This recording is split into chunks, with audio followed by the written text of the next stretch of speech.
sitting with masks all the time. And everyone knows that the real reason a person wears a mask is not to protect himself from germs, but it's more to protect other people from his breath outward.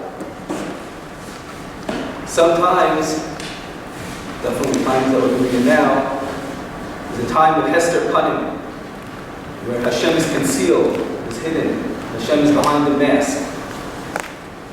And we're sad. Why can't we see the miracles? Why can't it be obvious that Hashem is here and is doing good things for us? And why don't we actually think about it and suffer? Why does it have to be that way? Just like when we wear our mask, it's to protect other people. When Hashem puts on that mask, and there's that Hester Panim, it also, on some level, protects us. Sometimes we can become complacent, and it can become normal and regular for us to experience the good and experience success, wealth, we're producing, and we forget. We start to forget why we're here, why we're doing what we're doing. We lose our way, we lose our values. So Hashem puts on the mask to protect us, to wake us up a little bit, for us to realize what we're doing and why we're doing it. I have a friend in the neighborhood who had a baby in February. It's a little baby, I guess around 5 months old now. And everyone knows if a baby is crying, so you take the baby out for a walk in the stroller outside, somehow miraculously the air outside makes them stop crying. So this baby, parents told us, this baby, when he's crying in the living room, and his mother puts on a mask, because she's about to go outside, so all of a sudden the baby stops crying. Because the baby, since he's born, knows that any time the mother's going to go outside, she puts on the mask. So the mask to the baby represents going outside and calms him down and makes him happy. Same for us. Hester Panim, when Hashem puts on his mask, it's not good. And we want him to take off the mask. And we daven every single day in Shemona Esrei for him to take off that mask. And we had enough of this already. We had enough of the suffering. We had enough of the difficult life that we're in. But it's there for a reason, in order to make us aware, to wake us up to what we're supposed to be doing. Last night we spoke about how although all of us love each other so much, but to appreciate someone, to think more about how you can give to him, what he's missing, and try to show him what he's missing, that's something that some of us don't do. And that's something that we should try to work on, something that we should be woken up to. Today I want to highlight a different point that also comes out of the same Gemara we spoke about last night, the story of Kansa bar Kansa.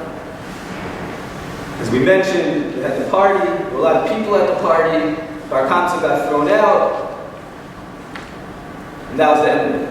But the Gemara, another page later, tells a different story for why the Beis HaMikdash was destroyed. The Gemara tells a story of an apprentice, a carpenter's apprentice, who desired his master's wife. And one time, the carpenter needed some money. So the apprentice said, okay, I'll lend you the money. Just send your wife to my house. I'll give her the money and she'll be home. So the carpenter sent the wife, and the apprentice took the wife and stayed with her for 3 days. And after a while, the husband, the carpenter, was wondering what happened to my wife. He came to the apprentice and said, where's my wife? So he said, well, I don't know. I told her, I gave her the money, I let her leave right away. But I heard that some people might have done some bad things with her along the way when she was on the way home. Maybe that's where she is. So the carpenter said, well, what should I do? What should I do? So the apprentice said, I think you should divorce your wife.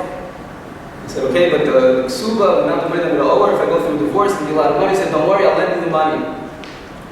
So the apprentice lent him the money, the carpenter divorced his wife, the apprentice married the woman, and when it came time for the carpenter to pay back the loan to his apprentice, he didn't have the money.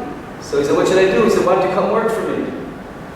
And the apprentice was eating with his new wife, drinking with his new wife, and the servant was now the carpenter watching his old wife, and he started crying, and it was a horrible, horrible, horrible feeling. And the Gemara says, that's it. That's when the Beis Hamikdash, the signing, the seal was done. The Beis Hamikdash is going to be destroyed. So the question is, what do you mean? You just told me a different story. And second, well, this was one story about one guy that wasn't, he was dirty. It wasn't nice.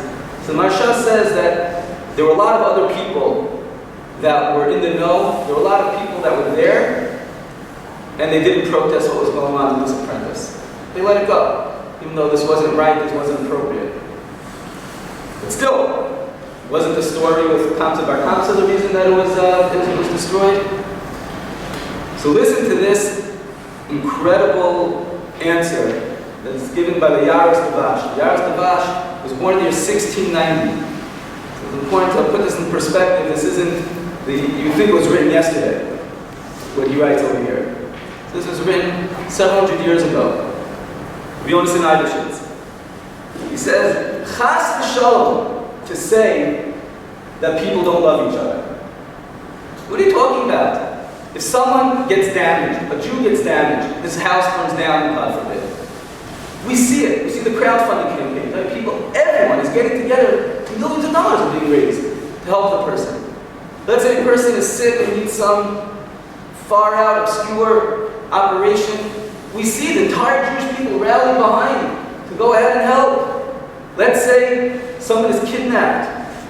One of our soldiers protests, and we have search parties, and money's being raised, davening all over the world for someone you don't even know.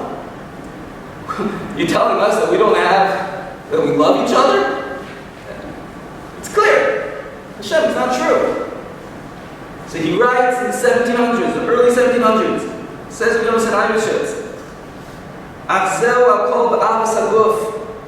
All of those examples are all about loving the physical body, the physical needs, the physical harm that other people are having. You love them as a physical entity so much that you want to go ahead and help them, and you do anything for them. About the avas hanefesh, loving the soul, loving the spiritual state of our fellow Jew, which is the main love that a person is supposed to have, because that's eternal. A person doesn't have some money, a person's going through hard times, it'll pass. It's only physical. But the spiritual damage, the spiritual state that a person's at, that's for eternity. So that's the main love that a person is supposed to have. In our difficult times, in our sinful days, this is 300 years ago. There are very few people that really spend their time and spend their resources caring about the spirituality of the other Jewish people. If you see someone that's going off, he's not keeping the mitzvos, he's not living the life of Torah, he's not going to bother him much. He won't even say to him, my brother, your actions are not the way for life. They turn their face. We look the other way.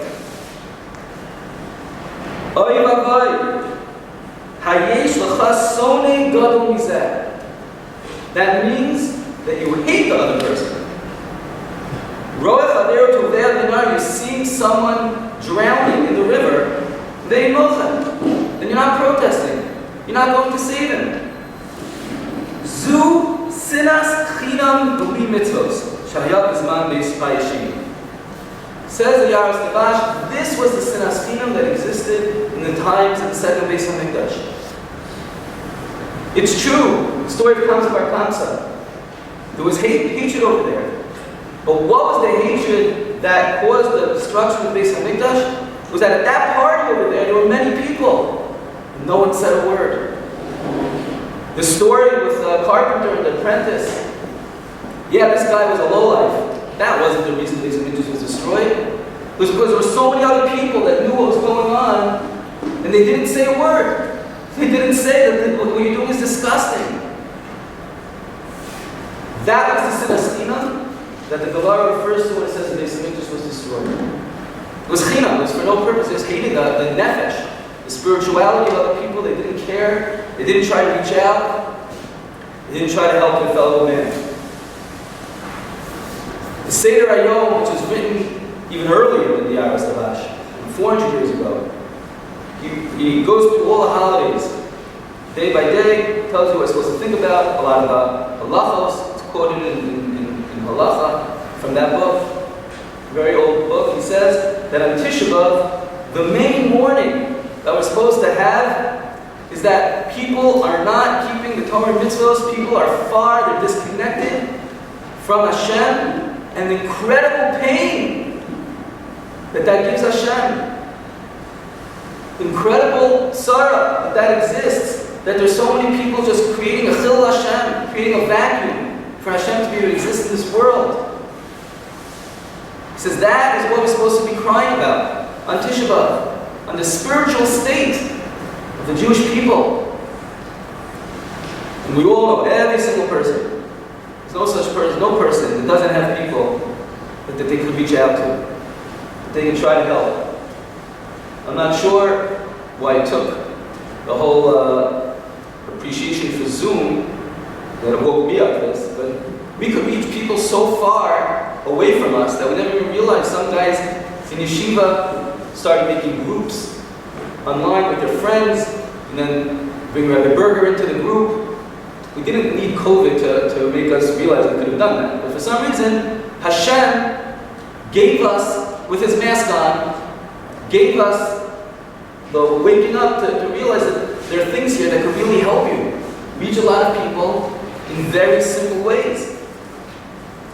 And that has to be part of our veilus today on Tisha B'Av, to try to think how we can reach other people, how we can try to bring other people back, how we can try to bring people into the lifestyle that we, Baruch Hashem, have grown to love and to be part of, and to cry over the fact that there's so many people that aren't there yet, and how much pain that puts Hashem in, the whole world in. Be'ez Hashem, if we take that message of why the mask is on, we'll merit for the mask to be off, and Beis HaMikdash to be rebuilt. We begin with Kina number 9.